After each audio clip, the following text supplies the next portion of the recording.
Вработените во Еврокомпозит денеска најавија уште еден протест пред владата, бидејќи не се задоволни од спорото решавање на проблемите. Вработените во фирмата во која доминант е сопственик е државата, моментно немаат никаква работа, а она што го сработиле пред 3 месеци во висина од 10 милиони денари не им е платено. Струјата им е исклучена, а долго за струја е над 100.000 евра.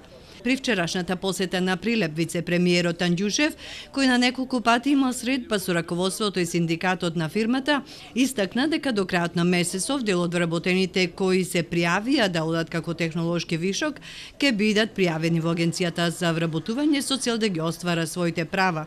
По 1 октомври, рече Кочо Анѓушев, ќе започне предстечајната реорганизација и ќе биде обезбеден инвеститор со цел да започне производството. Ја се надевам дека за година до 2 ќе можеме да застанеме вака и во Еврокомпозит и да кажеме дека да, и Еврокомпозит како државна компанија го средивме, го реорганизиравме и го дадовме на инвеститор за да направи добри резултати. Вице-премиерот е цврсто убеден дека фирмата ќе застане на здрави нозе, имајќи предвид дека фирми кои се занимаваат со ваква дејност работат многу успешно. Сепак вработените немаат веќе сила да издржат ниту неизвестноста, ниту пак имаат пари за екзистенција.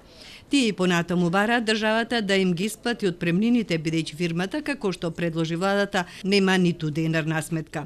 Повторно немаме плата земено, струјата се уште не ни е пуштена, а вчера во некои изјави претходнава недела на изјави на господин Анѓушев, слушавме дека биле обезбедени услови за работа и дека струјата ќе биде пуштена.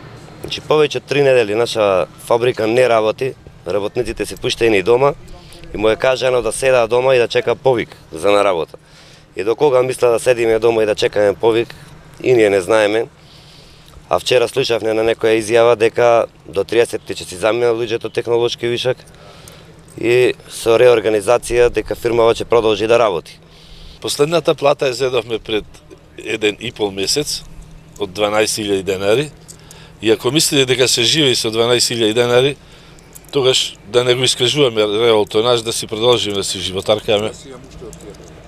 Значи, не знаеме во кој гол, буквално не знаеме во кој гол се да тераме. Скопје сакаме да одиме, меѓутоа и за Скопје немаме пари. За Скопје треба 2-3 автобуси, значи треба да се платат тие. Вработените се толку исцрпени што немаат пари да го платат ни патот до Скопје. Сепак во утрешниот протест гледаат единствена шанса да се тргнат работите од мртва точка.